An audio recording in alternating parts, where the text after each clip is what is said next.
In West Africa, during the height of the Mali Empire, there reigned a monarch whose name was spoken with both awe and unease, King Sundiata Koro. He rose to power after a decade of civil strife, claiming the throne with the promise of restoring prosperity and order across the gold-rich plains of Mali. His rise marked the beginning of an era where wealth became both a blessing and a burden for the people. Before we begin, make sure to subscribe to the channel so you never miss more chilling tales from history's darkest corners. The empire stretched from the Senegal River to the edge of the Sahara. Trade routes brought ivory, salt, and gold through its cities, and the capital, Niamey, shone as one of the most prosperous places in Africa. Yet, under this glittering surface, fear began to take root. Koro was not content with ruling through diplomacy alone. He believed loyalty must be shaped through fear and absolute control. Koro's early years as king were marked by decisive reforms. He established new tax systems, fortified borders, and funded vast caravans that brought gold to foreign lands. Scholars and traders admired his discipline, yet his eyes were always fixed on gold. He saw it not just as wealth, but as divine power. In his mind, gold symbolized the sun, and he imagined himself its earthly reflection. To sustain his authority, he built an elite guard known as the Sons of the Sun. These soldiers were trained from childhood and swore oaths to protect the gold vaults beneath the royal palace. Their armor gleamed with golden patterns, and their loyalty was unbreakable. Koro used them not only as protectors but as instruments of fear. Their presence alone reminded merchants and nobles who truly owned the riches of Mali. Koro believed justice was inseparable from control. In his court, disputes were judged not by elders or religious leaders, but by the king himself. His word was final, and his verdicts reflected his rigid sense of hierarchy. Theft, in particular, enraged him. He viewed the act not merely as a crime against the people, but as blasphemy against his divine order. To steal gold was to insult the sun, and by extension, the king. Under his reign, Niamey expanded into a fortified city. Temples were plated with golden panels that shimmered under the desert sun. Courtiers wore golden bracelets as a mark of favor, while peasants were forbidden from even touching unminted gold dust. The contrast between the palace and the villages grew wider each year, and whispers began to spread among the common folk that their king's heart was as cold as the metal he worshipped.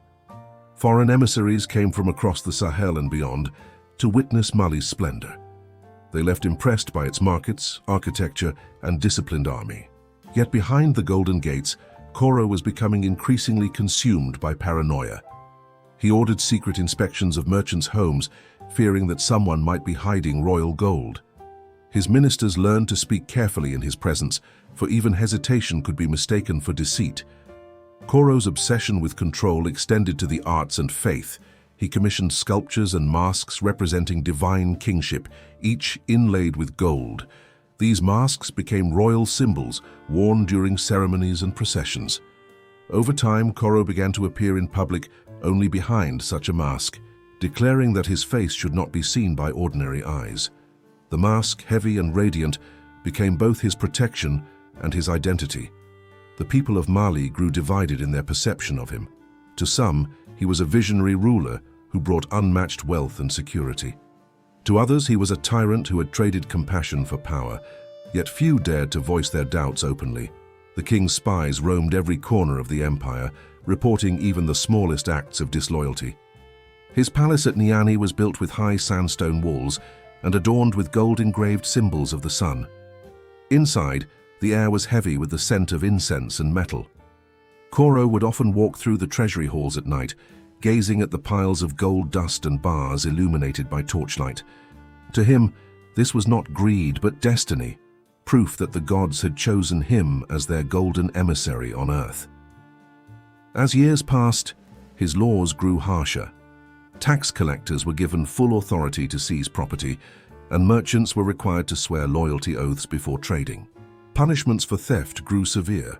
Minor offenders were publicly shamed, while those accused of stealing royal gold faced execution. Yet the details of these executions were kept secret, spoken only among guards and palace servants. The royal court continued to expand, filled with advisors, generals, and artisans. Yet among them, fear lingered. Few dared to speak honestly to the king. Those who once advised him on matters of trade and diplomacy now focused only on pleasing him. The court became an echo chamber, reflecting his growing obsession with power. Despite the unrest beneath the surface, Mali's external image remained untarnished.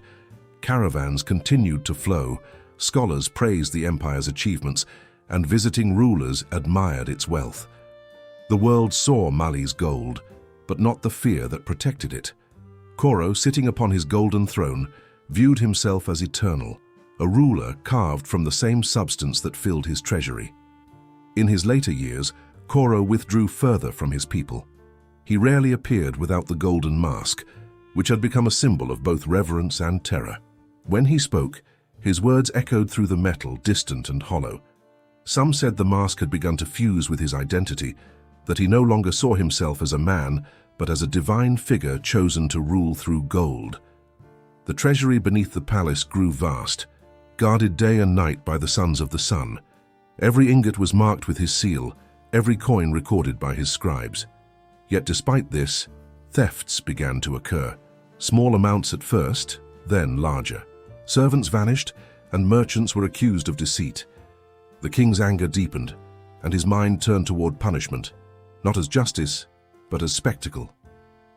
By the end of his third decade of rule, King Sundiata Koro had transformed Mali into a land of gold and fear. His crown shone brighter than ever, but his people whispered of what happened to those who betrayed him. The secret punishment he devised was known only to a few within the palace.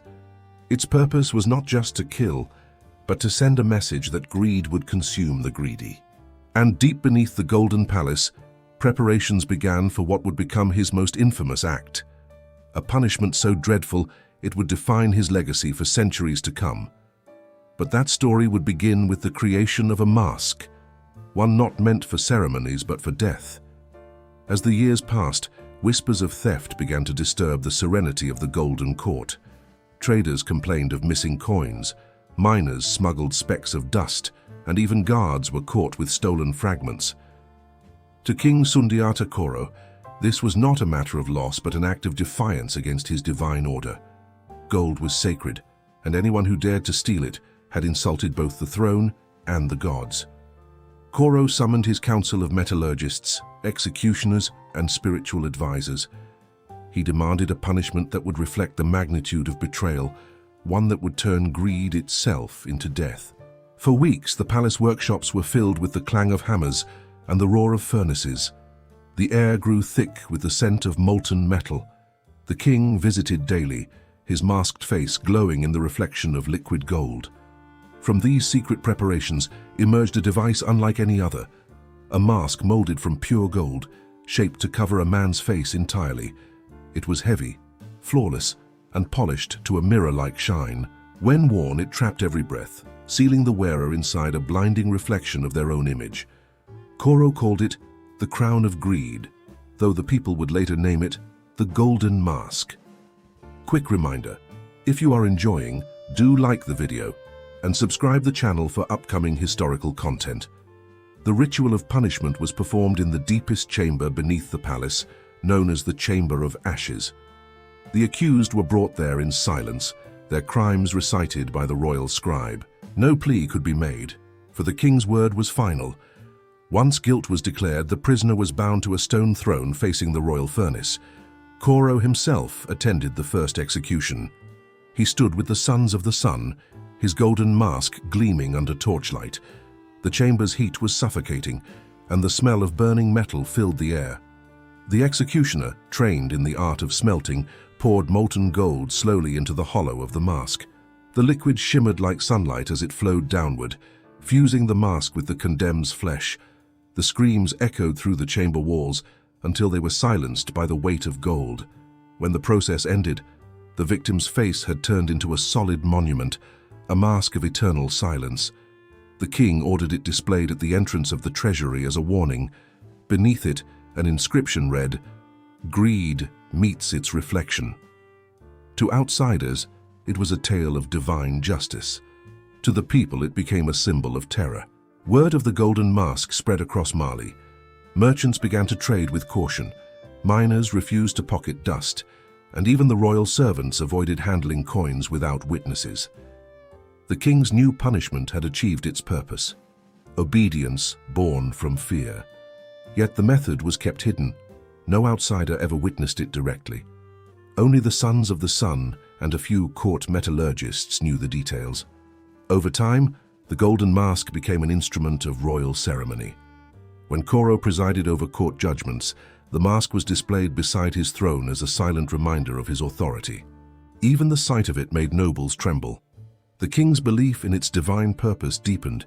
He began to see it not as a tool of death, but as a sacred act of purification, transforming sinners into golden effigies for eternity. He ordered artisans to create miniature replicas of the mask, which were distributed among the elite as symbols of loyalty. Wearing one was seen as a sign of faith in the king's divine justice. Yet beneath the surface, unease grew. Some nobles feared that even proximity to the mask invited a curse. They began to whisper that the gold itself carried the souls of the condemned, trapped forever within its brilliance. Despite the growing fear, the punishments continued. The number of executions rose as paranoia spread through the palace. Servants were accused for misplaced tools, traders for miscounted weights, and even soldiers for minor thefts. The golden mask became the ultimate sentence, swift, irreversible, and final. Each execution reinforced Koro's image as both ruler and god. Within the palace, the furnaces burned day and night. Goldsmiths who once shaped jewelry now forged instruments of death. They crafted new molds, improved the pouring process, and polished the masks to perfection. The chamber of ashes became a forbidden place. Only the chosen executioners entered it, their faces covered with black veils to hide their identities. Not all were comfortable with the king's growing obsession. A few scholars from Timbuktu who visited the palace tried to reason with him, warning that gold was never meant to be used as a weapon of faith. Koro dismissed them as fools blinded by fear. To him, justice was only meaningful when it reflected the magnitude of sin. In his eyes, a thief who desired gold deserved to be consumed by it. Over the years, dozens of masks were created and displayed in secret galleries beneath the royal vaults. Each bore the faint outlines of the condemned, their features frozen in agony. The king often visited these chambers alone, walking between the golden faces with quiet satisfaction. He believed their silence honored his reign, but as the punishments increased, so did the toll on the kingdom. Traders began avoiding the capital, fearing false accusations. Miners deserted their posts, and the flow of gold slowed. The economy weakened, though no one dared tell the king. His advisors began hiding the truth, reporting false numbers to maintain his illusion of control. Inside the palace, even the sons of the sun began to fear the mask they once guarded. A rumor spread among them that one of their own had been executed for keeping a gold trinket gifted by a foreign envoy. No one dared to question the verdict. Fear had replaced loyalty, and silence became the empire's only law. Koro continued to hold his head high, believing that the gods smiled upon his discipline. He saw the stillness in his kingdom as proof of divine harmony. But in reality, it was the quiet of submission. The people obeyed not from respect, but from the dread of becoming another face beneath gold. By the end of the 5th decade of his reign, the golden mask had become inseparable from Koro's identity. He believed himself chosen by the sun to cleanse the world of greed. When he looked upon the rows of golden faces in the vault, he saw not death, but eternal justice. He had forgotten that fear has limits, and that silence, once absolute, begins to erode even the strongest throne. What began as a punishment for thieves would soon turn against its creator. Within the same palace that once echoed with power, whispers of rebellion began to grow. Yet for now, the King of Gold sat unmoved, surrounded by masks that reflected only himself. In the final years of King Sundiata Koro's reign, Mali's golden glow began to fade.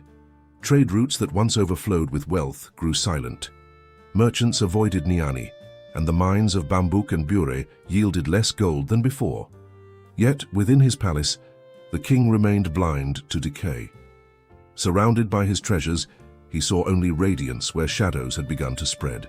The sons of the sun, once fiercely loyal, now served out of fear. Their ranks had thinned after secret arrests, and whispers filled their barracks. Many believed the gods had turned away from the king. The air around the royal court grew thick with suspicion. Even the royal scribe, who had once chronicled the glory of Koro's reign, wrote his records in trembling silence. The turning point came when gold vanished from the sacred vault itself, the sealed chamber beneath the throne room. No thief had ever breached it before. Furious, Koro ordered an immediate search of every servant, guard, and minister. One by one, his most trusted men were dragged before him. Torture brought no confession. In desperation, he accused the royal metallurgist, the very man who had forged the first golden mask. The old craftsman pleaded his innocence, claiming that the loss was divine punishment, not theft.